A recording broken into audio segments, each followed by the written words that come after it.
ದಲ್ಲಿ ಶಾಸ್ತ್ರೀಯ ಸಂಗೀತದಲ್ಲಿ ಒಂದು ಬೆಳೀತಾ ಇದ್ದೆ. ಯಾಕಂದರೆ ನಮ್ಮಪ್ಪ ಇವತ್ತು ಕೂಲಿ ಮಾಡ್ತಾನೆ, ಆರ್ಥಿಕವಾಗಿ ಸಬಲರಿಲ್ಲ. ಇಷ್ಟೆಲ್ಲ ನೀವು MA ಮ್ಯೂಸಿಷಿಯನ್ ಮಾಡಿರ್ತಕ್ಕಂಥವ್ರಿಗೆ ಈಗ ಸರಿಗಮಪಕ್ಕೆ ಏನಾದರೂ ನೀವು ಪಾರ್ಟಿಸಿಪೇಟ್ ಮಾಡಿದ್ರೆ? ಅದೇ ಸರ್, ಜಿಲ್ಲಾ ಮಟ್ಟದಲ್ಲಿ ಮಾಡ್ತಾರಲ್ಲ ಸರ್, ಜಿಲ್ಲಾ ಮಟ್ಟದಲ್ಲಿ ನನ್ನನ್ನು ಆಯ್ಕೆ ಮಾಡ್ತಾರೆ ಸರ್ ರಾಜ್ಯ ಮಟ್ಟಕ್ಕೆ. ಅಲ್ಲಿ ಬೆಂಗಳೂರಿನಲ್ಲಿ ನನಗೆ 2011ರಿಂದಲೂ ಹೋಗ್ತಾ ಇದ್ದೀನಿ ಸರ್. ಪ್ರತಿ ಸಾರಿ ಹೋಗ್ತಾ ಇದ್ದೀನಿ, ಪ್ರತಿ ವರ್ಷನೂ ಹೋಗ್ತೀನಿ. ಅಲ್ಲಿಂದ ನನಗೆ ರಿಜೆಕ್ಟ್ ಮಾಡಿ ಕಳಿಸ್ತಾರೆ ಸರ್. ಯಾವ ಕಾರಣಕ್ಕೆ ಮಾಡ್ತಾರೆ ಗೊತ್ತಿಲ್ಲ. ಅವ್ರು ಕೇಳಿದ ಹಾಡುಗಳನ್ನೆಲ್ಲ ಹಾಡ್ತೀನಿ. 4 ಹಾಡು ಕೊಡ್ತಾರೆ ಅವರು. ಒಂದು ಜಾನಪದ ಗೀತೆ, ಒಂದು ಭಾವಗೀತೆ, ಸಿನಿಮಾ ಹಾಡು, ಹಳೆಯ ಹಾಡು, ಹೊಸ ಹಾಡು ಎಲ್ಲ ಕೇಳ್ತಾರೆ ಸರ್. ಎಲ್ಲ ಹಾಡುಗಳನ್ನು ಹಾಡ್ತೀನಿ ಸರ್. ಯಾವ ಕಾರಣಕ್ಕೆ ಅವರು ನನ್ನ ಏನು ಹೇಳಿದ್ರು ಸರ್, ಹಾಡು ಹಾಡಿಸ್ತಾರೆ ಕಳಿಸ್ತಾರೆ ಸರ್ ಅಷ್ಟೇ. ನಿಮಗೆ ಫೋನ್ ಮಾಡ್ತೀನಿ ರೀ ಅವ್ರು ಅಷ್ಟೇ. ಮತ್ತೇನು ಅವ್ರು ಹೇಳೋದೇ ಇಲ್ಲ ಸರ್. ಸತತ 2011ರಿಂದನೂ ಇಲ್ಲಿವರೆಗೆ ಪ್ರಯತ್ನ ಮಾಡಿರ್ಬೋದು. ನನ್ನ ಮೆಗಾ ಆಡಿಷನ್ನಿಗೆ ಇಲ್ಲಿವರೆಗೆ ತೊಗೊಂಡಿಲ್ಲ ಸರ್. ಅದೊಂದೇ ನನ್ನ ಹೆಬ್ಬಯಕೆ.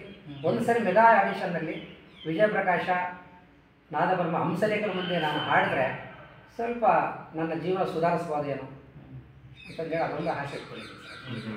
ಒಟ್ಟು ನಿಮಗೆ ಅವ್ರ ಮುಂದೆ ಆಡ್ಬೇಕು ಅನ್ನೋದು ಹೌದು, ಹೆಬ್ಬಯಕೆ.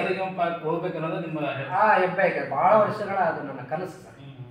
ಆ ಕನಸು ಯಾವಾಗ ನನಸಾಗುತ್ತೋ ಅದೇ ಅದೇ ಅದೇ ಸರ್.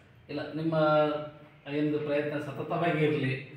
ಯಾಕಂದರೆ 2011ರಿಂದನೂ ಕೂಡ ಇಲ್ಲಿಗೇನ ಪ್ರಯತ್ನ ಪಡ್ತಾ ಇದ್ದಾರೆ. ಮುಂದಿನ ದಿನಗಳಲ್ಲಿ ಒಳ್ಳೆಯದಾಗ್ಬೋದು ಅಂತ ಅಂದ್ಕೊಂಡ್ವಿ.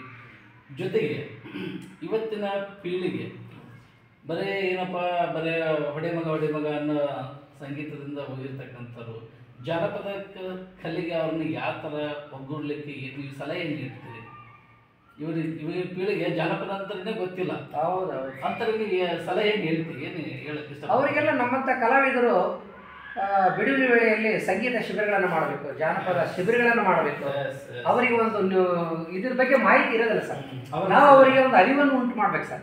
ಬೇರೆ ಬೇರೆ ಶಿಬಿರಗಳನ್ನು ಮಾಡೋದ್ರ ಮುಖಾಂತರ ಕಾಲೇಜುಗಳಲ್ಲಿ ವಿದ್ಯಾರ್ಥಿಗಳಿಗೆ ಇಂಥ ಜಾನಪದ ಸಾಹಿತ್ಯ, ತತ್ವಪದ ಇಂಥದ್ರ ಬಗ್ಗೆ ನಮ್ಮ ಹಾಡುಗಾರಿಕೆಯನ್ನು ತೋರಿಸಿ ಅವರನ್ನು ಇದ್ರ ಬಗ್ಗೆ ಮನಪರಿವರ್ತನೆ ಮಾಡ್ಬೇಕು ಸರ್.